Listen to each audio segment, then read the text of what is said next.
कर्म का थप्पड़ इतना भारी और भयंकर होता है कि हमारा जमा हुआ पुण्य कब खत्म हो जाए हमें पता भी नहीं चलता। पुण्य खत्म होने पर एक समर्थ राजा को भी भीख मांगनी पड़ती है। इसीलिए कभी भी किसी के साथ भूल कर भी छल कपट ना करें, किसी की आत्मा को दुखी ना करें। दोस्तों, जीवन को बदलने के लिए कई बार एक छोटी सी कहानी ही हमारे लिए प्रेरणा का स्रोत बन जाती है।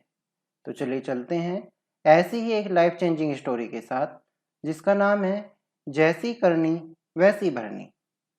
एक समय की बात है, एक गांव में एक गरीब किसान रहा करता था। वह गरीब जरूर था, परंतु एक सज्जन और ईमानदार व्यक्ति था।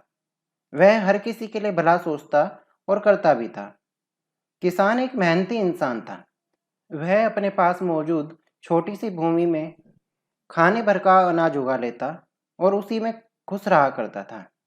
एक बार की बात है, गांव में एक साधु महात्मा पधारे।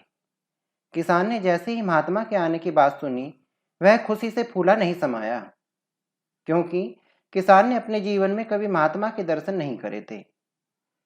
लोगों से जैसे तैसे पूछते पूछते किसान महात्मा के दर्शन करने के लिए पहुंचा। आखिरकार किसान को भी महात्मा के दर्शन हो ही गए। महात्मा से मिलने के बाद किसान ने उनकी सेवा करने की अपने मन में ठान ली। किसान ने महात्मा से अपनी झोपड़ी में चलने का आग्रह किया। महात्मा ने भी किसान के आग्रह करने पर किसान की झोपड़ी में चल दिए। किसान ने उनकी काफी सेवा की और उनके हाथ पैर धुलवाकर उनको जलपान भी कराया। इतना ही नहीं, महात्मा उसकी सेवा से बहुत ज्यादा प्रसन्न हुए। काफी देर तक वहां रहने के बाद जब महात्मा वहां से जाने लगे, तब किसान ने उनसे कुछ दिन वहां रुकने का आग्रह किया। महात्मा किसान की सेवा से इतने प्रसन्न थे, इसीलिए महात्मा ने भी किसान की बात मानकर उसकी झोपड़ी में कुछ दिन निवास करने की सोची। किसान महात्मा के इस फैसले से बहुत ज्यादा खुश हो गया। अब क्या था, वह रोज महात्मा के उठने से पहले खुद उठकर उनके लिए नहाने के पानी का प्रबंध करता, और जैसे ही महात्मा ध्यान योग से बाहर आते, तब किसान अपना सारा काम छोड़कर महात्मा के लिए भोजन पकाता और अपने खेतों से लौटने के बाद विश्राम कर रहे महात्मा के चरण भी दबाता था। जैसे ही किसान को अपने खेती से समय मिलता, वह भागकर महात्मा की सेवा में लग जाता। महात्मा उसकी सेवा से इतने प्रसन्न थे कि किसान की झोपड़ी महात्मा को अपना एक आश्रय लगने लगी। वहां रहते रहते उनको काफी दिन बीत गए।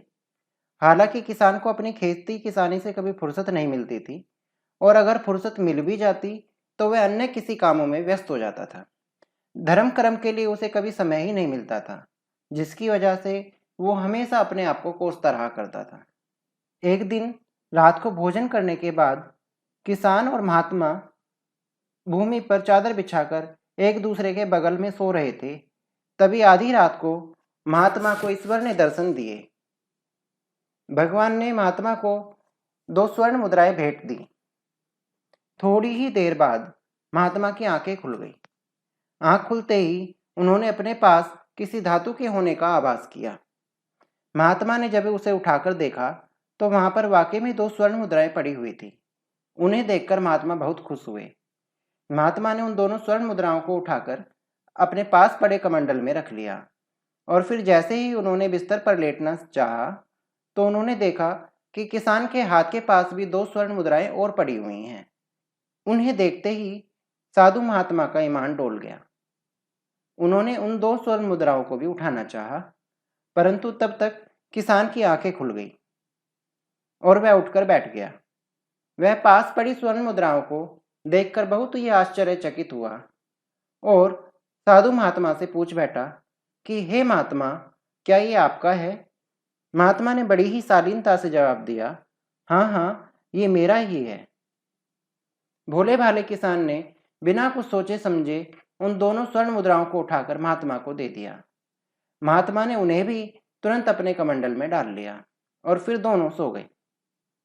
सुबह की पहली किरण के साथ ही महात्मा की नींद खुल गई और वो उठकर बैठ गए। महात्मा ने तुरंत अपने कमंडल में हाथ डाला और उन चारों स्वर्ण मुद्राओं को निकालना चाहा। जैसे ही महात्मा ने कमंडल में हाथ डाला, वह जोर से चीख बैठे।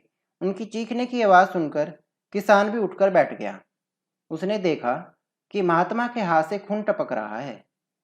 वही कमंडल से एक अत्यंत बड़ा जहरीला सांप निकलकर खेतों की तरफ भाग रहा है।